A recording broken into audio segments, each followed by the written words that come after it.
दिल्ली की हर खबर अपने मोबाइल पर पाने के लिए सब्सक्राइब कीजिए दिल्ली दस्तक न्यूज चैनल को और हर लेटेस्ट अपडेट के लिए बेल आइकन जरूर दबाएं। देश भर में स्वच्छता अभियान जैसे बड़े अभियान चलाए जाते हैं, लेकिन तंग गलियों में कूड़ा कचरा पड़ा होना जैसे आम बात हो गई है। इन अभियानों में साफ सफाई पर विशेष तौर पर ध्यान देने की बात की जाती है, लेकिन धरातल पर अब दावों की पोल खुलती नजर आ रही है। बात करें तो दक्षिणी दिल्ली के सैदुल्ला जाब वार्ड से पार्षद संजय ठाकुर की, तो बता दें वे अपने घर के पास बने पार्क की सफाई तक नहीं करा पा रहे हैं, जिसके कारण पार्क की हालत बदहाल होती जा रही है। सैदुल्ला जाब वार्ड में पार्षद संजय ठाकुर के घर के पास बने पार्क में ही गंदगी की भरमार है। स्थानीय लोगों का कहना है कि जब पार्षद जी अपने घर के पास सफाई नहीं करा सकते तो वार्ड किसके भरोसे रहेगा। दिल्ली दस्तक के लिए शिवानी कोटनाला के साथ विकास तिवारी की यह रिपोर्ट। जैसा आप मेरे पीछे देख पा रहे हैं कि आवारा पशु जो कि हमारी कॉलोनी की आज की तारीख में मुख्य समस्या बनी हुई है। इस पार्क में क्या कॉलोनी के हर मोड़ पर हर जगह ये पशु हर जगह आपको दिखने को मिलेंगे, जिस पर निगम कोई कार्रवाई नहीं कर पा रहा। कारण क्या है इस विषय में मैं कुछ नहीं बोल पाऊँगा, क्योंकि ये इस पार्क की हालत ऐसी खस्ता बनी हुई है। इस पार्क की हालत खस्ता काफ़ी समय से है, क्योंकि ये अनऑथराइज कॉलोनी होने की वजह से इस कॉलोनी में डेवलप के जो काम है वो दिल्ली सरकार के हैं। जैसे इस पार्क के आप उस कोने पे देखेंगे तो बहुत गंदा सीवर लाइन भी बह रही है, जिसको कोई ध्यान नहीं दे रहा है।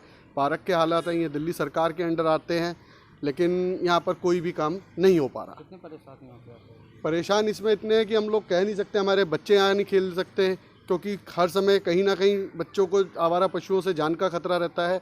और गंदगी का भी हालत यहाँ बहुत ख़राब है। ऐसे कोरोना के समय, महामारी के समय इतनी गंदगी में रहना, बच्चों को कैसे खेलना भेजें, बड़ी परेशानी है। आप लोगों ने किसी विधायक या निगम पार्षद को शिकायत की? बिल्कुल, इसकी शिकायत हर किसी को की हुई है। जहाँ पर हम लोग खड़े हैं इसके ठीक पीछे हमारे निगम पार्षद का भी घर है, लेकिन निगम पार्षद जी का कहना है कि दिल्ली सरकार की द्वारा फंड ना दिए जाने के कारण कोई कार्य नहीं हो पा रहे हैं। और अनऑथराइज कॉलोनी में काम दिल्ली सरकार का ही मेन काम है। जब तक दिल्ली सरकार इसमें कोई काम नहीं करेगी, निगम इसमें क्या कर पाएगा।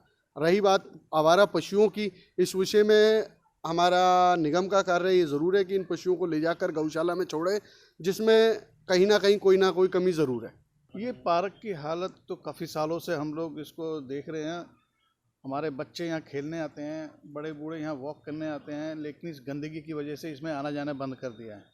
ऊपर से ही कोरोना चल रहा है। हमने निगम पार्षद हुआ, दिल्ली सरकार के काउंसलर हैं, एमएलए हैं, वो कभी विजिट नहीं करते इन चीज़ों को। उनका सिर्फ काम है अपने ऑफिस में बैठो और फ़ोन सुनो। ये नहीं कि हम लोग अपनी कॉलोनी को सर्वे करें। अपने इस वार्ड में, सैदुल्ला जाब वार्ड में इतनी प्रॉब्लम्स हैं, नालियाँ, सीवर्स, प्रॉब्लम आ रही हैं यहाँ पे।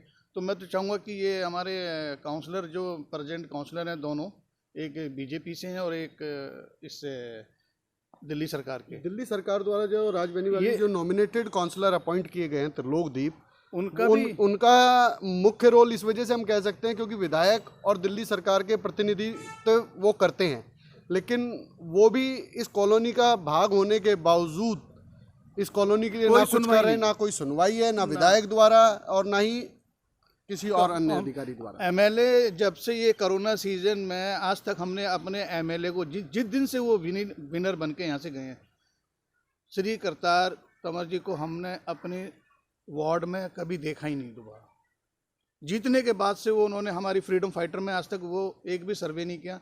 किसी लोकल रेजिडेंट से मिलने नहीं आते, ना किसी की हालचाल पूछने आते। ऐसा क्यों?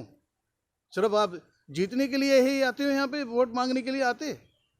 आपको आना चाहिए ना कि सोसाइटी में क्या प्रॉब्लम्स है, लोगों को क्या परेशानी है। तो आप लोग कभी उनके पास कितनी बारी जाओ, उनका एमएलए साहब का मेरे पास नंबर है, उस नंबर पे मैंने ट्राई करता हूँ, वो नंबर नॉट रीचेबल। उन्होंने नंबर दिया था पूरा, जब एमएलए का इलेक्शन था तो करतार जी ने ये नंबर सर्वे किया था लोगों को, लेकिन उनका ये नंबर नॉट वर्किंग।